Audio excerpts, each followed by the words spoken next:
محترم حاضرین جمعہ، اللہ رب العالمین نے مجھ پر اور آپ پر بہت عظیم احسان کیا۔ اس پر اللہ رب العالمین کا جتنا شکر ادا کیا جائے کم ہے کہ اس نے ہمیں اس دنیا کے اندر پیدا کر دینے کے بعد ہمیں گمراہی اور ضلالت میں بھٹکتے ہوئے نہ چھوڑ کر بلکہ اللہ نے ہمیں صراط مستقیم پر چلنے کی توفیق دی۔ اس کے ساتھ ساتھ اللہ رب العالمین نے ہمیں ایسے دین کو عطا کیا، ایسا دین اللہ رب العالمین نے ہمیں اور آپ کو دیا جو دین ہر انسان، ہر مخلوق کے حقوق کو ادا کرنے کا حکم دیتا ہے، ایسا دین جو کسی بھی پر ایک ذرہ برابر ظلم کو بالکل برداشت نہیں کرتا ہے۔ بعدہ درود و سلام ہو اللہ کے تمام انبیاء اور رسول پر، خصوصاً ہمارے اور آپ کے آخری نبی جناب محمد رسول اللہ صلی اللہ علیہ وسلم پر۔ محترم حاضرین، پچھلے خطبہ جمعہ کے اندر آپ نے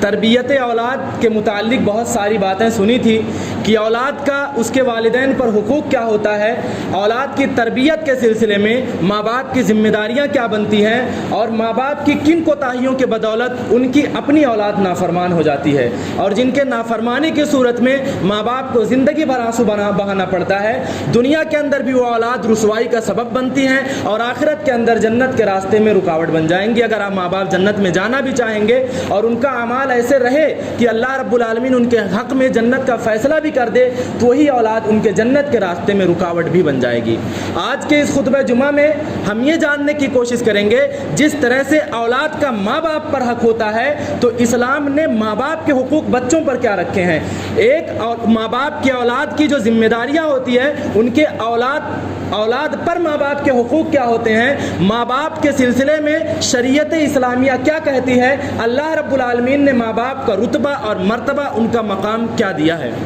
محترم حاضرین، آپ مختصر سی بات میں یہ سمجھ لیجئے کہ اللہ رب العالمین نے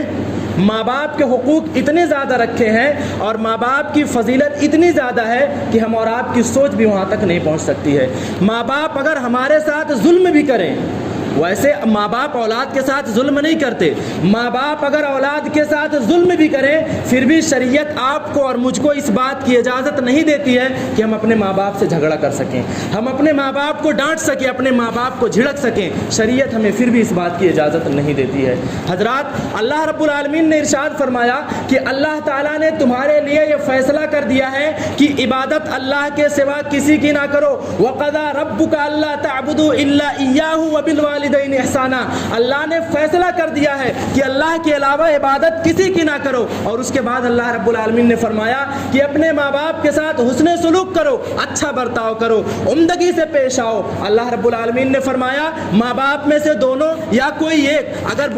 بڑھاپے کی عمر کو پہنچ جائے تمہارے زندگی کے اندر، تم ان کو اف تک نہ کہو، فلا تقل لهما اف ولا تنهرهما، انہیں اف تک نہ کہو اور نہ ہی انہیں جھڑکو، بلکہ عاجزی اور انکساری کے ساتھ ان کے ساتھ ہمیشہ پیش آؤ، عمدگی کے ساتھ بات کرو، اچھے اخلاق سے ان سے پیش آؤ۔ اور اللہ رب العالمین نے ارشاد فرمایا اپنے ماں باپ کے لیے دعائیں کرتے رہو، اپنے ماں باپ کے لیے دعائیں کرتے رہو کہ اللہ میرے ماں باپ پر رحم فرما، ایسے جیسے بچپن نے مجھے شفقت اور پیار محبت سے پالا ہے۔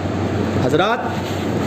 اس آیت کریمہ پہ اگر آپ غور کریں تو اللہ رب العالمین دین اسلام کے ماننے والوں کو اتنے شاندار انداز میں پیغام دینا چاہتا۔ اللہ رب العالمین نے سب سے پہلے اپنے حقوق کا ذکر کیا کہ اللہ کے علاوہ کسی کی عبادت نہ کرو، اس کے بعد اللہ رب العالمین نے اپنی اطاعت کے فوراً بعد اللہ رب العالمین نے ماں باپ کا ذکر کر دیا۔ اللہ نے کہا کہ میری عبادت میں کسی کو ہرگز شریک نہ کرو، پھر اللہ رب العالمین نے کسی اور چیز کا حکم نہیں دیا بلکہ ڈائریکٹ یہ حکم دے دیا اللہ رب العالمین نے کہ ماں باپ کے ساتھ حسن سلوک کرو، ماں باپ کے ساتھ حسن سلوک کرو۔ دراصل جیسے اس کائنات کا خالق، مالک، رازق، چلانے والا، اس کائنات کا پیدا کرنے والا تنے تنہا اللہ کی ذات ہے، اللہ کا کوئی ایک ذرہ برابر بھی شریک نہیں ہے۔ جس طرح سے تمام کائنات کا ایک اکیلا اللہ مالک ہے، اسی طرح ہر انسان کی پیدائش میں اس کے ماں باپ ایک ہی ہوا کرتے ہیں۔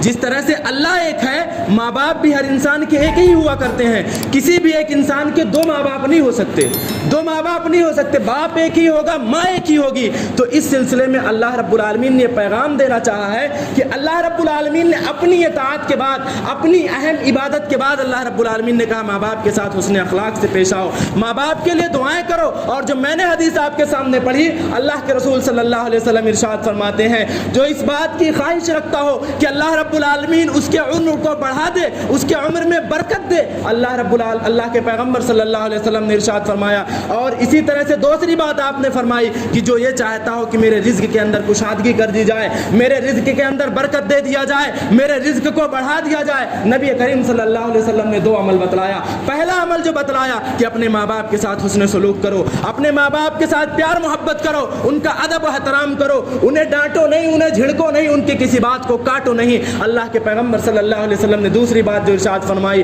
اپنے رشتہ داروں کے ساتھ، اپنے قرابت داروں کے ساتھ، اپنے اعزاء و اقارب کے ساتھ پیار و محبت سے پیش آؤ، اپنی رشتہ داریاں کو قائم رکھو، رشتہ داریوں کو جوڑو، اسے توڑو مت. اگر جس آدمی کے اندر یہ خوبی پائی جائے گی تو نبی مکرم صلی اللہ علیہ وسلم کی زبان مبارک سے یہ کلمات نکل چکے ہیں کہ اللہ رب العالمین اس کے رزق میں بھی برکت دے گا، اللہ رب العالمین اس کے عمر میں بھی برکت دے گا، اللہ دنیا کے اندر بھی عزت دے گا، آخرت کے اندر بھی اللہ رب العالمین عزت دے گا. نبی مکرم صلی اللہ علیہ وسلم نے ارشاد فرمایا اس شخص کی ناک خاک آلود ہو، اس شخص کی ناک خاک آلود ہو، اس شخص کی ناک خاک آلود ہو. 3 مرتبہ کہا. سیدنا ابی ہریرہ رضی اللہ تعالیٰ عنہ نے فرمایا یا رسول اللہ وہ کون لوگ ہیں جن کے بارے میں آپ کے کلمات مسلسل آپ کے لب سے جاری ہیں کہ ایسے آدمی کی ناک خاک آلود ہو؟ نبی مکرم صلی اللہ علیہ وسلم نے ارشاد فرمایا جس آدمی نے اپنے ماں باپ کو بڑھاپے کی عمر میں پایا، جس آدمی کو اللہ نے نعمت بخشی کہ اس کے زندگی میں اس کے ماں باپ جیسی عظیم نعمت کو اللہ رب العالمین نے دیا اور وہ اپنی ماں باپ کی خدمت کر کے جنت نہیں حاصل کر سکا، اپنے ماں باپ کو راضی کر کے جنت نہیں حاصل کر سکا، اللہ کے پیغمبر صلی اللہ علیہ وسلم نے فرمایا ایسے شخص کی ناک خاک آلود ہو. نبی مکرم صلی اللہ علیہ وسلم نے ارشاد فرمایا ایک حضرت جاہمہ رضی اللہ تعالیٰ عنہ ایک صحابی ہیں، وہ جہاد کے لیے آپ کے پاس آئے، کہا یا رسول اللہ میں جہاد کرنا چاہتا ہوں. نبی مکرم صلی اللہ علیہ وسلم نے چھوٹا سا سوال کیا، کہا کیا تمہارے ماں باپ زندہ ہیں؟ کہا ہاں زندہ ہے. کہا جاؤ اپنے ماں باپ کی خدمت کرو، جاؤ اپنے ماں باپ کی خدمت کرو، اللہ رب العالمین نے تمہاری جنت کو، جس جنت کو تم حاصل کرنے کے لیے اللہ کے راستے میں جہاد کرنا چاہتے ہو، اللہ نے تمہارے ماں باپ کے قدموں تلے اس جنت کو رکھا ہے. میرے بھائی اور دوستوں، اللہ رب العالمین نے ماں باپ کا کتنا بلند مقام کیا ہے، اللہ رب العالمین نے ماں باپ کا کتنا عظیم رتبہ رکھا ہے. نبی مکرم صلی اللہ علیہ وسلم نے ارشاد فرمایا قیامت کے دن 3 قسم کے لوگوں کو اللہ تعالیٰ دیکھنا پسند نہیں کرے گا، اللہ ان کو بات کرنا پسند نہیں کرے گا. اس میں سے ایک وہ ہوگا جو اپنے ماں باپ کا نافرمان ہوگا، جو اپنے ماں باپ کو دنیا کے اندر تکلیف دیتا ہوگا، جو دنیا کے اندر اپنے ماں باپ کو ذلیل کرتا ہوگا، اپنے ماں باپ کے حکم کو نہیں مانتا ہوگا. نبی مکرم صلی اللہ علیہ وسلم نے فرمایا اللہ تعالیٰ ایسے شخص سے بات تک نہیں کرے گا. اور دوسری جگہ آپ صلی اللہ علیہ وسلم نے فرمایا 3 قسم کے لوگ ایسے ہیں جنہیں اللہ رب العالمین جنت میں نہیں داخل کرے گا. اس میں بھی تیسرے آدمی کا ذکر نبی مکرم صلی اللہ علیہ وسلم نے انہی الفاظ میں کیا کہ جو اپنے ماں باپ کا نافرمان ہوگا اللہ تعالیٰ اسے اپنے جنت کے اندر داخل نہیں کرے گا. یاد رکھیے گا اولاد کتنی بھی نیک ہو، اولاد کتنی بھی صالح ہو، اولاد کتنی بھی پرہیزگار ہو، اللہ کے حقوق کو ادا کرتی ہو، نمازوں کا پابند ہو، روزہ رکھتا ہو، صدقات و خیرات کرتا ہو، اللہ کے حقوق کی مکمل پاسداری کرتا ہو، لیکن اپنے ماں باپ کا اگر نافرمان ہے تو یاد رکھیے نبی مکرم صلی اللہ علیہ وسلم کا فرمان ہے اللہ تعالیٰ ایسے افراد کو جنت کے اندر داخل نہیں کرے گا، اللہ تعالیٰ ایسے افراد کو اپنی جنت کے اندر جگہ نہیں دے گا. مسلمانوں اگر آپ چاہتے ہو، ہماری یہ خواہش ہے کہ ہماری عبادتوں کو قبول کیا جائے، ہماری عبادتوں کا بدلہ اللہ رب العالمین اپنی رحمت سے دے، ہماری عبادتوں کا اجر اللہ رب العالمین اپنی جنت سے دے، تو ماں باپ کی فرما برداری کرنی پڑے گی، ماں باپ کی وفاداری کرنی پڑے گی، ماں باپ کے حکموں کو ماننا پڑے گا، ماں باپ کی عظمت کو اقرار کرنا پڑے گا، ماں باپ کا جو رتبہ اللہ رب العالمین نے دیا ہے اس کو ماننا پڑے گا. کئی آیتوں میں اللہ رب العالمین نے اپنے حقوق کے بعد کہ اللہ کی عبادت کے سوا کسی کی عبادت نہ کرو، کسی کا شرک مت کرو، اللہ کی عبادت میں سے کسی کو شریک نہ بناؤ، اس کے فوراً بعد اللہ رب العالمین نے ماں باپ کے حقوق کو ذکر کیا ہے، ماں باپ کے حقوق کو اللہ رب العالمین نے ذکر کیا ہے. مسلمانوں اس لیے یاد رکھیے گا حضرت عبداللہ ابن مسعود رضی اللہ تعالیٰ عنہ نے سوال کیا کہ یا رسول اللہ ای العمل احب الی اللہ عز وجل، اے اللہ کے رسول آپ بتائیے کہ اللہ عز وجل کو کون سا عمل سب سے زیادہ پسند ہے؟ نبی مکرم صلی اللہ علیہ وسلم کے زبان مبارک سے نکلتا ہے الصلاۃ علی وقتہا، نماز کو اس کے وقت پر ادا کرنا. کہا ثم ایو، پھر کون سا عمل اللہ کو زیادہ پسند ہے؟ کہا ثم بر الوالدین، ماں باپ کی فرما برداری کرنا،